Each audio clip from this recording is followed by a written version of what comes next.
Well, hello, Sarah. Welcome to the show. I'm so glad that you're here. Oh, I'm glad to be here. Thanks for inviting me. Yeah, so I have to know what inspired you to write this book at this particular moment in your life, and how is it different than some of the past Hmm. ones we've seen from you? Oh, that's a good question. Well, it's different in that it's a collaborative book. I've never worked on one of those as a lead before. Um, I've contributed to a few other people's books and written my own, but this was the first time that I got to kind of shepherd that process and help bring in teachers and leaders that actually teach and lead me and be able to kind of almost create this I don't want to say virtual prayer circle because it's a very, feels quite analog sometimes, but there's this sense of community and having this chorus of voices that I really appreciated about this book. And in terms of what inspired it, it's probably two things. Um, I think the first one is that I love to pray, Hmm. which sounds a little bit, I guess odd to say that baldly, but I have always loved to pray. And it's something that I love to do within my community and within Evolving Faith, which is another community that I lead, and within my books, even almost every single one of my books ends with this, benediction or prayer. And yet, I think a lot of people who maybe interact with my work struggle with prayer. Hmm. And so, or feel disassociated from it, or disappointed that the ways that they used to pray, they can't pray that way anymore, and wonder if that means that they don't get to pray. And so I think that a lot of it came from a lot of those conversations of people kind of saying, I love that you pray. How? What does this look like? And what does this even mean for this time? For how do you pray in the middle of an apocalypse? How do you Right. pray when you feel like your prayers have not been answered? How do you pray when the pathways you used to know for prayer have disappeared entirely? So that was, I think, the initial primary motivation. But when I actually sat down to begin working on this, it was just in the immediate aftermath of losing one of my dearest friends, Rachel Held Evans, who had passed away in May of 2019. And so this was that was when I really wanted to put my hand to this. I think because I needed the prayer circle. Hmm. I needed the work of prayer. I needed the women who gathered around this project. I needed to rest in their language of prayer for a time. And that was really healing and transformative for me. It was a big part of that first year of grieving. Yeah. And so I think that my hope then is for the book then is that a lot of us have been in this season of grief and sorrow and rage, disappointment, and that this actually holds space for all of that. That's a lot of words, but that's it. No, no, I think that was so beautifully said. And going back what you said, I think so many people do feel like they don't know how to pray, or maybe they never learned how to pray growing up. So, Right. I mean, what's your advice to them to kind of ease back into that space, that sense of comfort and communication with something greater? How would you get them to start? Hmm. That's a good question too. I think that for me, it took losing prayer the way that I had been taught or understood it to actually begin to open me up to all the ways that we can pray, um, which I think has a lot of room for whatever experience people have brought into prayer. I think oftentimes at the front end, there's a sense of loss. There's almost this threshold of grief that is a part of our lives that oftentimes we're maybe not as great at acknowledging, is that prayer could feel like a liminal space. Yeah. But I think that the biggest invitation that I have found in prayer over these years is that you get to bring your whole self to prayer. And it doesn't have to look like formulas or rules. It can be liturgy. It can be things that have meant something to you or have maybe meant something to the people whom you have loved.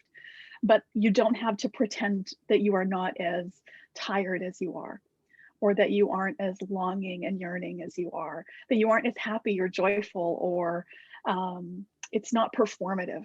And I think that that's the biggest invitation that I learned through all of the different rhythms that we find in our lives, is that those have rhythms in prayer as well.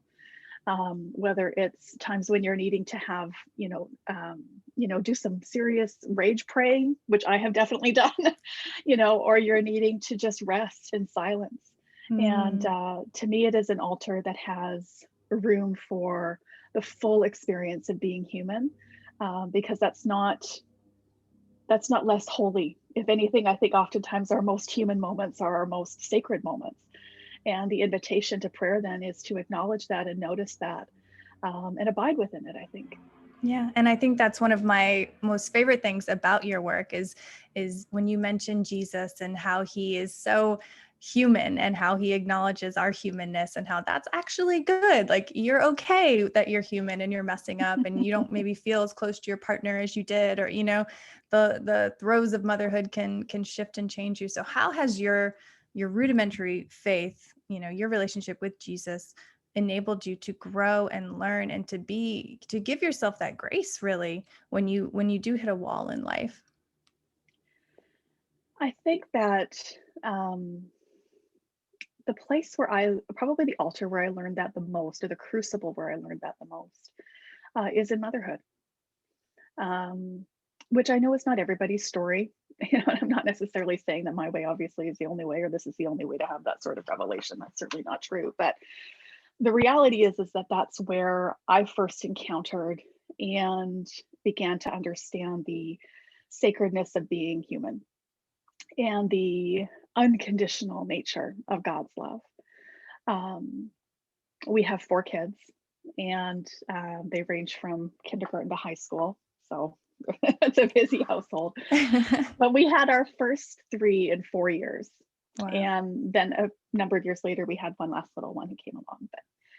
And I remember in those really early days of motherhood, 4-year-old, 2-year-old, baby still nursing. And how my husband and I used to stand over their bed when they'd fall asleep. There's nothing better than sleeping children. It's like all They're the so rush of love beautiful. returns, right? There's that love.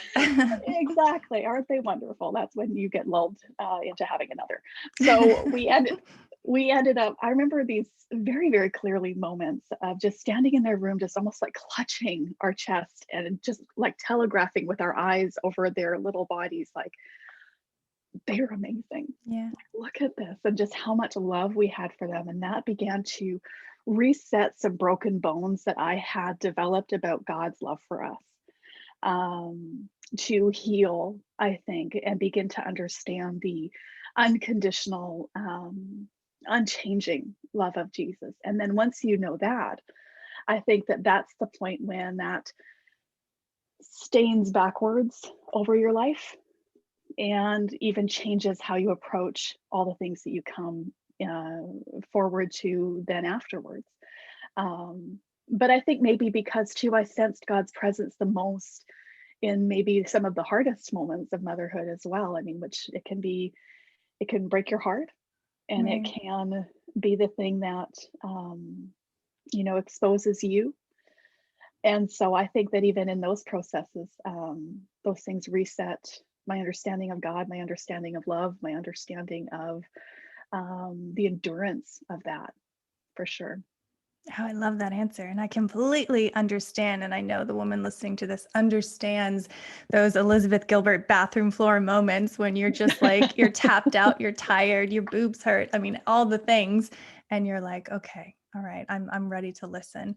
But when you pray, how do you differentiate that from, say, meditation or, a mindfulness practice? Or because it really is, it seems to be more of a communication process rather than just, getting still. Or is it not? Um, I think the answer for me could probably be a both and, in a lot of ways. A lot of times I start oftentimes meditation, and it almost always turns into something that feels more communal, I Mhm. guess is maybe a way to say that. And then at the same time, there's times when I am praying where it just becomes resting, and it becomes that sense of timelessness and abiding. I think that meditation can bring as well. So, I mean, for me, I feel like maybe the lines are a bit blurry, um, and I'm open to the path that those things lead me on. Both of them have been really necessary. It's funny too, because I remember hearing years ago, this would have been from a pastor back in my early 20s, so probably 20 years ago now. I remember hearing a pastor say that the same part of me that worries is the part of you that can pray. Hmm. And I mean, I can definitely worry without ceasing. I think every mother can. and so for me, that was almost my very first invitation to that kind of abiding prayer. Yeah. But to me, meditation is a different sort of attention and a different sort of intention even to it, that has less of a constancy and more of a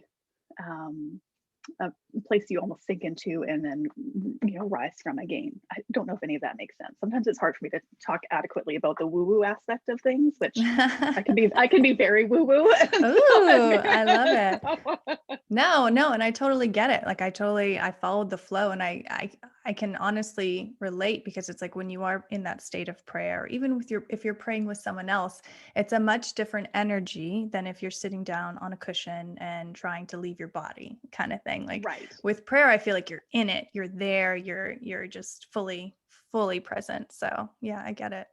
But was there anything that was surprising when you were putting together this book, working with this circle of women? Something about prayer, you figure you got it by now. Did anything surprise you? Let me think.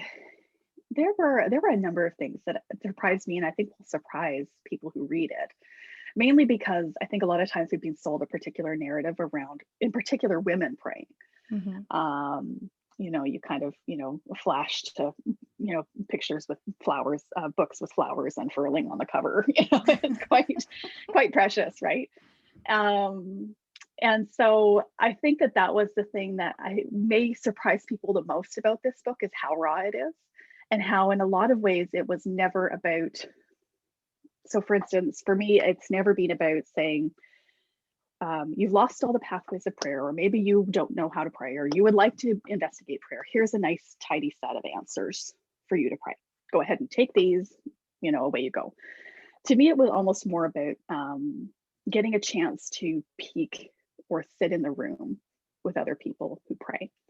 And so it was really important to me to have a vast collection in terms of all the ways people pray. So we have people who admit that they don't pray a whole lot in these, in their contribution, that they find that prayer is more in stillness. We have poetry, we have people who talk about what their practice of prayer is. And then others actually, created, there's a liturgy for welcoming disabled people to your communities in your life. There's also practices around people's homes. And so I think that those were the things that surprised me the most, in that I'm endlessly intrigued by how, when you offer an invitation, everyone will respond to it differently and will bring their gifts and their voice and their experiences to it. And that gift, I think, creates the permission for all of us then to be able to explore all the ways we want to pray, or try to pray, or, experiment almost and play, have a sense of curiosity and wonder about prayer, which I think would surprise people. And it surprised me and it blessed me. There are practices that the women in this book talk about that I've never allowed myself to really explore.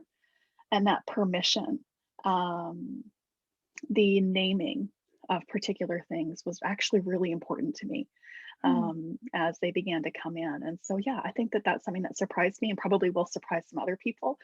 But in a way, I think even that disruption is good for us. Oh, yeah. Right? If it's all predictable and all something you've seen before, then it's probably not necessary. So I think there's even something to be said about the disruption and the discomfort that sometimes comes from peeking into someone else's prayer life and saying, what's the invitation for me here? That was a really instructive and insightful and transformative thing for me. Yeah. Yeah, because isn't that how our minds are designed? We explore, we take what serves us, we leave what doesn't, and then we get better in the process. So yeah, to have an exposure to other women's, really quiet moments of prayer Hmm. and contemplation and asking for help, because how often is prayer that? Just asking for help. It does kind of let our shoulders drop and like, okay, we are kind of a global community. I'm not in this in my own tiny little existence suffering alone. Like there's so much more out there just by, you know, picking up a book and turning a page and reading someone else's Hmm. story. I love that. Yeah. Wow. Yeah, that's So so true. yeah. So talk to me a little. I love this quote that I read about you. You said, Paul calls for powers and principalities. So talk to us about your view on that and how prayer helps with that. Oh, you're getting exposed to all your poor people how weird I am, Liz. I'm No, sorry. I love it. I love the alliteration. Okay, good. So I come from a faith tradition that is adjacent to Pentecostalism. And so Pentecostals can be definitely on the,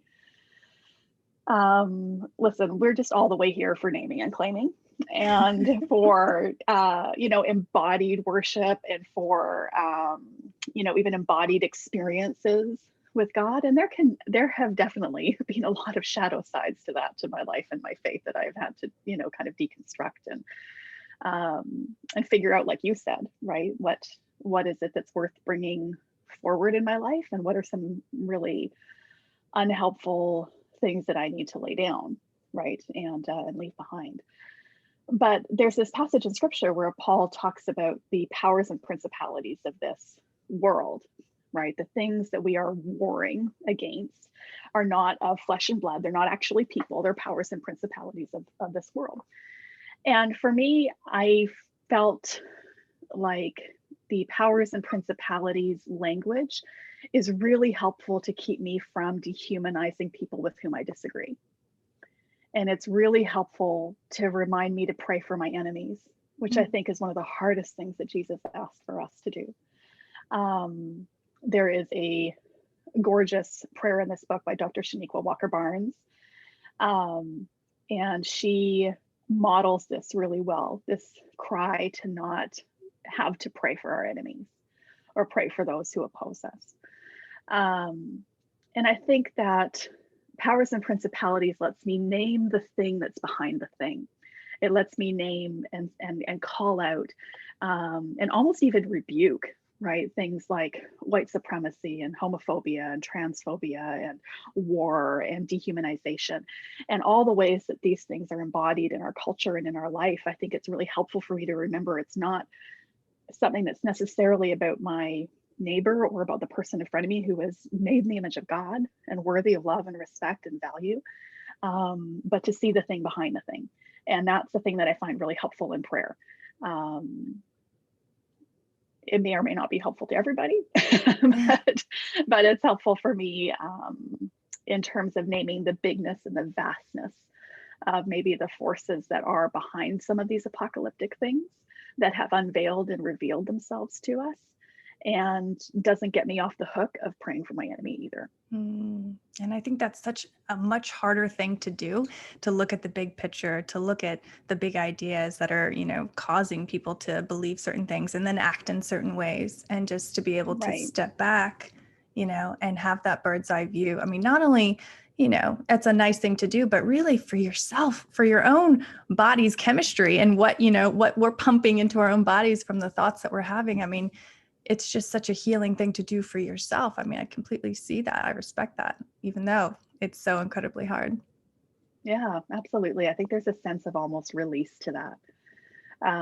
Yeah. The grandmothers and the prayer circles of my youth, and a lot of times too, the people that I learned to pray from often talked about this idea of like casting your cares, right, upon Jesus, which sounds really great and is almost impossible.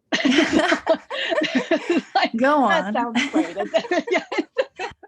It's almost like one of those like really unhelpful things people say to you when you're having a hard time, right? Where it just almost feels Just calm dismissive and down. patronizing, right? It's like when people tell someone who's depressed, like, just relax. Right. Thanks, champ, But there's this sense of, I think, that sort of practice of releasing even control, of releasing control of outcomes, of recognizing our place. That has elements of casting your cares, or it feels like an embodied practice for that, even though I don't know if that's necessarily what the grandmothers in the prayer circle meant when they said it, but maybe that's it. Yeah, but how do you balance that? How do you balance, having a faith practice, praying every day, while also being a mother, a writer, you're running your career, your business. You have to be on the ball and looking at the facts as they come. How do you balance with trusting in God and trusting in, the universe that you're on the right path and that everything is going to be okay? Oh my goodness. I'm asking this for myself. Yeah. and all of us listening, because we're all in that spot, Yeah. We all want that. That's an interesting way of looking at it. I guess I think especially maybe in the last, 15 years or a little bit longer than that probably, but in these number of years of raising kids, the notions and ideas of the guardrails of what holiness or practice or spiritual practice or prayer look like, they just get blown to hell by that, right? Like, it's all well and good to talk about, needing to rise early for quiet time. But you know what? Listen, if you're up with the baby all night, settle down. Jesus wants you back in your bed. So I don't think that heaping a lot of expectation and shame and guilt, especially on women who are in that tender time of raising children, is, anything that's helpful or necessary. Certainly not something that I think serves them well. I think that the invitation then for me in, raising 4 kids and having a vocation and trying to, have a marriage in the midst of all that and be a good friend and, have all the elements that kind of, come into your life. I think for me, it meant that I had to blur the lines and soften the edges of what holiness and spirituality mean. That instead of compartmentalizing that in my life, it had to become fully integrated. It had to be a part of everything that I was doing, not in a sense of, here are the guardrails for when I'm being spiritual. Yeah. Here are the guardrails for when I am. Here's the set time in my schedule in which I will sit down and be, connected with God, or feel more of a sense of a connection to love. I think that the invitation of the incarnation is really summed up in that one of the names for God that has come to mean a tremendous amount to me in the last couple of years, which is Emmanuel. It's God with us. It's not God with us only when we're sitting with, a 5-point Bible study, or God with us when we're able to make it to church on time. I mean, there were numbers of years, pandemic notwithstanding, where the majority of my church experiences were spent in the mother's room nursing babies and just hanging out with other women because what? Children would not behave. And, God with us only when we're able to kind of, tick these boxes in some sky chart that we have devised from some form of, whatever, scorekeeping, like God's somehow a banker. I think that instead the invitation of Emmanuel, of God with us, is God with us in all those places. God with us when we're washing hairs of babies, and God with us when we're cooking, and God with us when we are in hospitals, and when we are in boardrooms, and when we are in back alleys, and whenever we are at our supper table with friends or our children. It's God with us, and the invitation is in all of these places, in all of these moments. There's no need really for those guardrails or boundaries for what is a place where we meet with God and with our truest self, with revelation, even with understanding, with transformation. I think that shift means that the pressure's off and the invitation's always open. Does that make sense?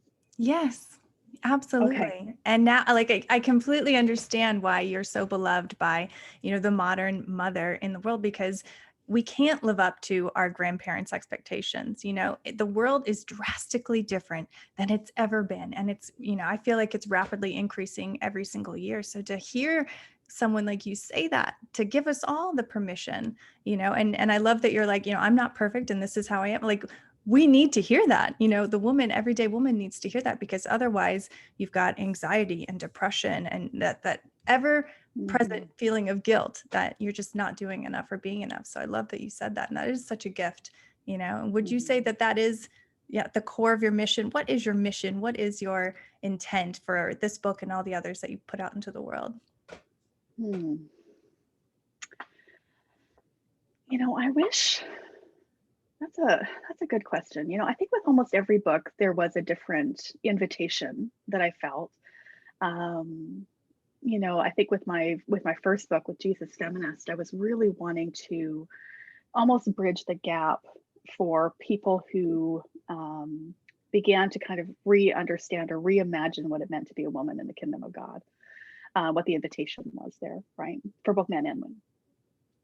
Even with Out of Sorts, I think there was a lot of a sense of permission. With Miracles, which is Miracles and Other Reasonable Things, which is my most memoir-driven book that I've written before. And then Rhythm of Prayer. I mean, all of them have been so incredibly different and met such a different need that it's almost been surprising in a way. I think that I'm never done being surprised by the things that God gets up to.